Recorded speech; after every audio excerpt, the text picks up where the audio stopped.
Hello student,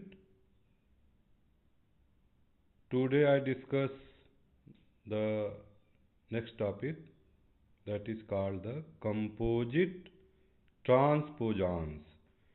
इसके पहले हम लोग जो स्टडी किए थे that is the transposable element or jumping gene in prokaryotic cells. Today we discuss the composite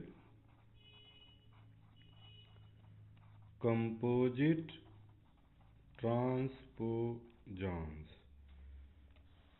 So what is the difference between simple या jumping gene या IS element and composite transposons?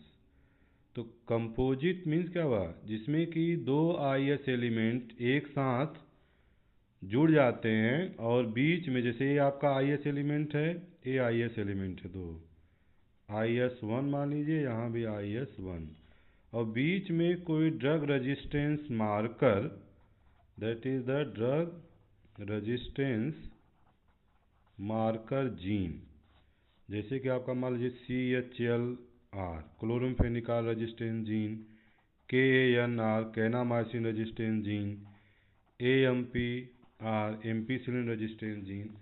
तो bacteria में जो resistance bacteria develop कर लेता है उसको एक बैक्टीरियल सेल से दूसरे बैक्टीरियल सेल में वो क्या करता है, ट्रांसफ़र करता है by the method of conjugation or transformation or transduction.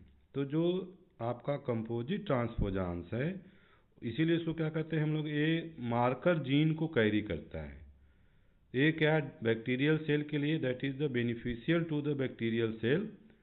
क्यों? क्योंकि जिस बैक्टीरियल सेल में यदि ये ट्रांसफ़र होकर के जा रहा है, उसमें यदि आप ए वाला ड्रग उस बैक्टीरिया को देंगे, यदि मान लीजिए CHLR जीन है, इसमें यदि आप क्लोरोमफेनिकॉल ड्रग देंगे तो बैक्टीरिया आपका सरवाइव करेगा, बैक्टीरिया किल नहीं हो सकता है, क्योंकि उसके अंदर ऑलरेडी इस जीन से एंजाइम बनेगा और ये एंजाइम इस ड्रग की एक्टिविटी को डिस्ट्रॉय कर देता है। तो कंपोजिट ट्रांसपोजांस बैक्टीरियल सेल में कई तरह के पाए जाते हैं, डिपेंड करता है कौन सा मार्कर या कौन सा एंटीबायोटिक रेजिस्टेंस जीन वो ट्रांसफ़र कर रहा है या कौन सा ड्रग रेजिस्टेंस जीन वो कैरी कर रहा है। तो कंपोजिट ट्रांसपोजांस मीन्स कि आईएस एलिमेंट के साथ साथ यदि कोई ड्रग रेजिस्टेंस जीन भी वो कैरी कर रहा है और ट्रांसपोज हो रहा है one place to another place, that is called the composite ट्रांसपोजांस।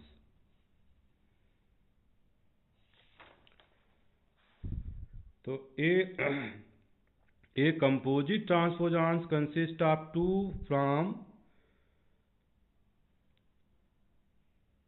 two separate transposons moving together as one unit। दो सेपरेट ट्रांसपोजांस एक साथ फ्यूज हो जाते हैं तब वो separate unit, one separate unit and carry the DNA between them.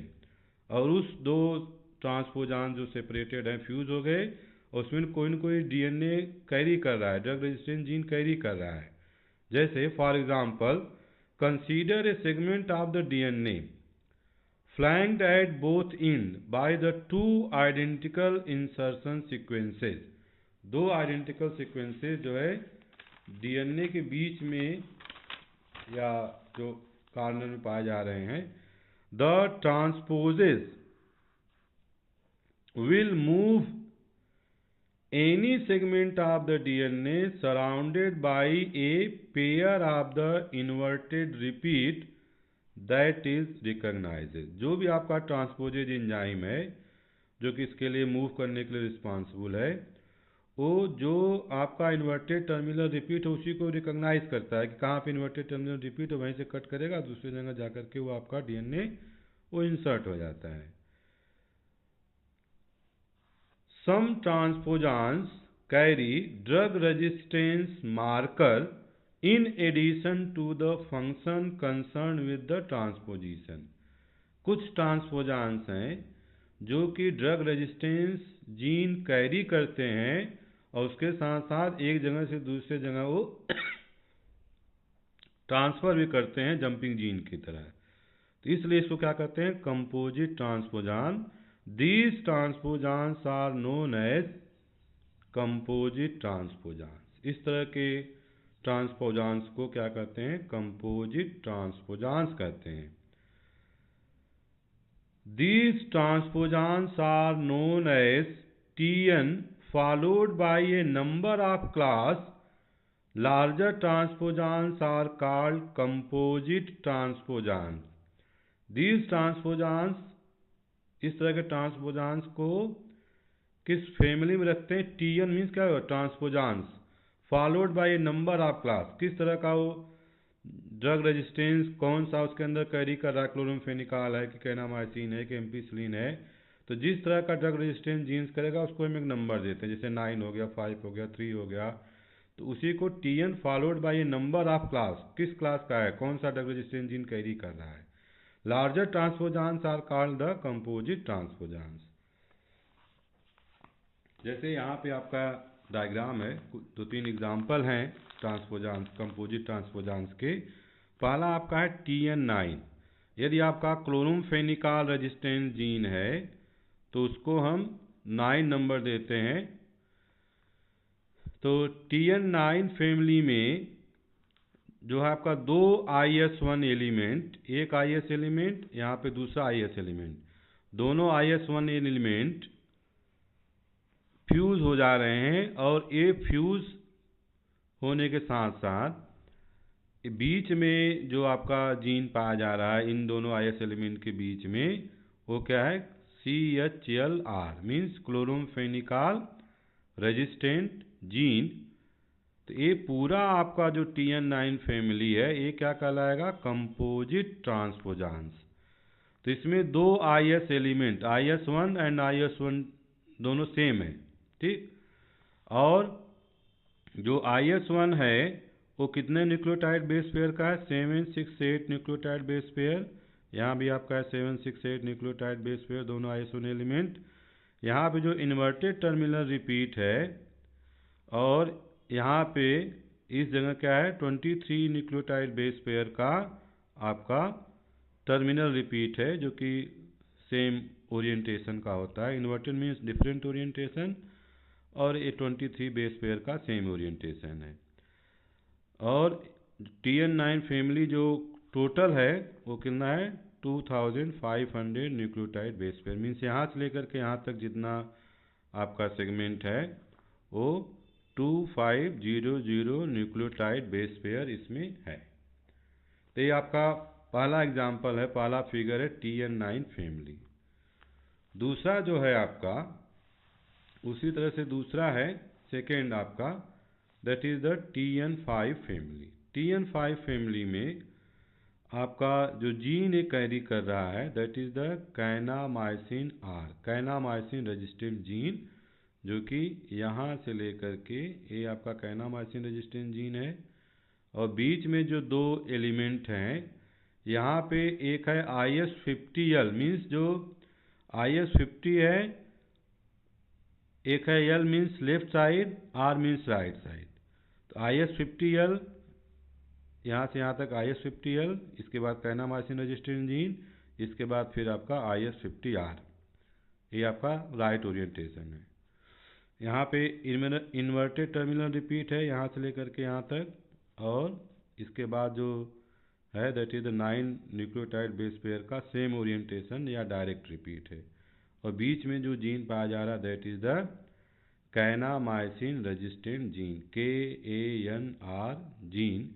तो means यदि किसी बैक्टीरियल में Tn5 फैमिली का कंपोजिट ट्रांसपोजांस है, तो यदि आप कैनामाइसिन ड्रग देंगे इस बैक्टीरिया में, तो ये आपका ड्रग जो है इनएक्टिव हो जाएगा, बैक्टीरिया सर्वाइव करेगा, उसके ऊपर इस ड्रग का कोई इफेक्ट नहीं पड़ेगा। क्यों? क्योंकि इसमें जो जीन है वो कैनामाइसिन आर जीन के वजह से वो एंजाइम सिंथेसिस करेगा और ड्रग की एक्टिविटी को डिस्ट्रॉय कर देगा। एक और आपका है that is the Tn10 family. Tn10 family 3 आपके एग्जाम्पल हो गए कंपोजिट ट्रांसपोजांस के, TN9, TN5 एंड TN10। तो यहाँ पे जो है टेट्रासाइक्लिन रेजिस्टेंस TETR, यहाँ पे जो जीन कैरी कर रहा है वो कौन सा जीन है? Tetracycline resistant gene. तो टेट्रासाइक्लिन रेजिस्टेंट जीन्स में जो आपका IS एलिमेंट है that is the IS10L left side, that is the IS10R right side. यहाँ पे दो IS एलिमेंट हो गए। इसके बाद आपका that is the terminal repeat यहाँ से लेकर के यहाँ तक, और इसके बाद इसमें 22 न्यूक्लियोटाइड बेस पेयर का क्या है? डायरेक्ट रिपीट है। और टोटल जो आपका TN10 फैमिली में 9300 न्यूक्लियोटाइड बेस पेयर का पूरा आपका TN10 फैमिली में इतना न्यूक्लियोटाइड बेस पेयर है। तो यहाँ पे कुछ एग्जांपल आपको कंपोजिट ट्रांसपोजांस के, पहला आपका 9, दूसरा वाला TN5 और तीसरा वाला क्या हो गया? जो TN10। तो ये 3 एग्जांपल है कंपोजिट ट्रांसपोजान को जिसको कि आप एक्सप्लेन कर सकते हैं।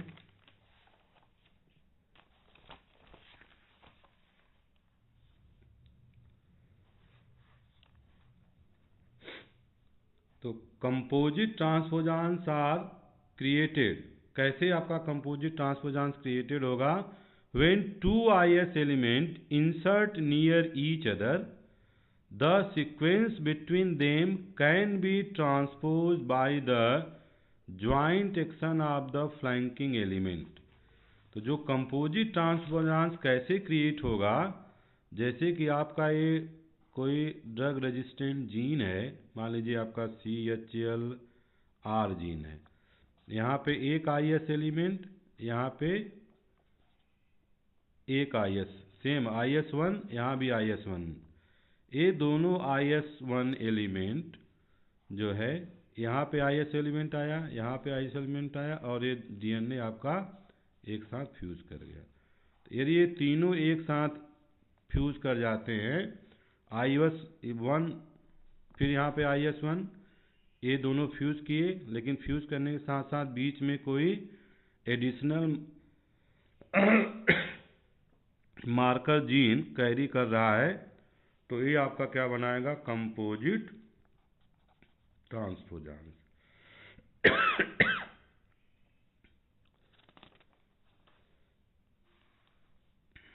For example in TN9 the flanking IS element are in direct orientation। तो TN9 फैमिली में जो फ्लैंकिंग IS एलिमेंट है उसका ओरिएंटेशन क्या है? डायरेक्ट, उसमें लेफ्ट राइट नहीं है, IS1 फिर IS1, बीच में आपका ड्रग रेजिस्टेंस जीन आ गया, सेम ओरिएंटेशन का है with respect to each other. IS1 जो आपका पहला एग्जांपल था TN9 फैमिली, उसमें जो IS एलिमेंट है दोनों IS1 एलिमेंट का ओरिएंटेशन सेम है, और दोनों जो है जो आपका CHLR जीन है उसके साथ जो है फ्यूज करके TN9 फैमिली फॉर्म करते हैं। जबकि दूसरा है whereas in TN9 and TN10, दोनों में आप देखिए लेफ्ट एंड राइट लिखा हुआ है। Whereas in TN5 and TN10 the orientation is inverted, दोनों का ओरिएंटेशन क्या है? वो इन्वर्टेड है। एक में देखिए यहाँ पे क्या है? IS50 left side, IS50 right side, opposite direction हो गया। यहाँ भी IS10L और IS10R, ओरिएंटेशन क्या हो गया? चेंज हो गया। Whereas in TN9 and TN10 the orientation is inverted, दोनों का ओरिएंटेशन इन्वर्टेड हो गया। And each of these composite transposons carried a gene for antibiotic resistance. तो जो भी आपका TN5, TN10, TN9 में जो भी आपका कंपोजिट ट्रांसपोजांस है वो कोई न कोई एंटीबायोटिक रेजिस्टेंस जीन कैरी कर रहा है। IS1 एलिमेंट सेम डायरेक्शन भी हो सकता है और ओरिएंटेशन उसका अलग या डिफरेंट डायरेक्शन में भी हो सकता है, दोनों चीज़ें हैं। तो TN9 आपका सेम ओरिएंटेशन का है। TN5 एंड TN10 ये क्या है, लेफ्ट एंड राइट क्या हो गए, अपोजिट डायरेक्शन के हो गए। Chloramphenicol CHL resistant in TN9 family में क्या है, chloramphenicol resistance, kanamycin resistance in TN5 and tetracycline tet resistance in the TN9। तो जो आपका TN9 में क्लोरोम्फेनिकॉल, TN5 में कैनामाइसिन रेजिस्टेंस एंड